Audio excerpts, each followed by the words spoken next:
Allez, dernière vidéo de la soirée. Alors, comme c'est bizarre, le maire de Londres a été réélu. Est-ce que certaines machines l'auraient aidé à être réélu? Parce que, autant que je comprenne, c'est qu'il n'était pas très populaire avec l'histoire de la chose en Angleterre. Comme je dis, excusez-moi, surtout à Londres précisément, parce qu'il faut être précis, autrement on cherche des noix sur cette plateforme. Pas le droit de. Faut pas se tromper. Parce que autrement, quand on se trompe, on raconte n'importe quoi. Oh. Alors, donc il a été réélu. Comme c'est bizarre, oui. Alors, sur le problème des. Alors, je vous avais parlé de ce monsieur, donc son entreprise qui s'appelle Monorier. Ok. Donc, il semblerait, il a fait une interview et il a dit qu'il a en sa possession toutes les machines de vote qui ont été utilisées par la compagnie D. Alors, il dit tout particulièrement, ça concerne aussi l'Arizona. Donc, en gros, ils ne peuvent plus rien faire. Alors, il les a poursuivis en justice. Il a été poursuivi en justice par eux, mais maintenant, il les a poursuivis en justice. Ok. Et par rapport à lui demandant à être poursuivi en justice, entre guillemets, il faut en fait qu'il démontre, la compagnie est censée démontrer que en fait, lui il ment. Ils pourront pas puisque. Donc maintenant il dit qu'il a les machines.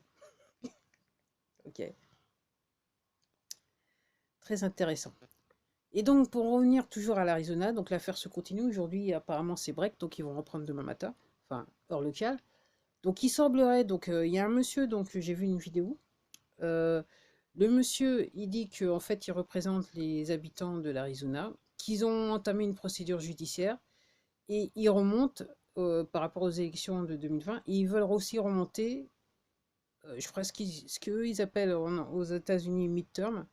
Sauf faut pas se tromper toujours, parce qu'autrement. Oh, juste si je me devrais pas.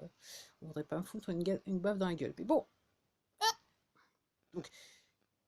Donc, ils veulent aussi. Donc ce monsieur, il a fait la procédure au nom des habitants de l'Arizona, qui veulent savoir en fait ce qu'il en est réellement des élections dans leur État. Et en fait, ils veulent remonter la procédure à 2018. Donc c'est l'équivalent des élections midterm.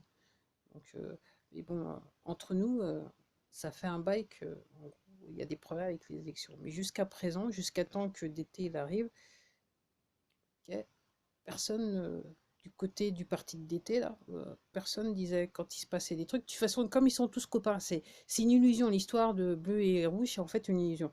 Donc, en gros, ils disaient trop rien. Et puis quand ils essayaient de dire quelque chose, ils disaient rare fois ils ont essayé, de toute façon ils ont perdu. Il faut dire, ils sont pas battus des masses, hein, vu que c'est des potes entre eux, ils font les mêmes trucs sordides ou odieux entre eux.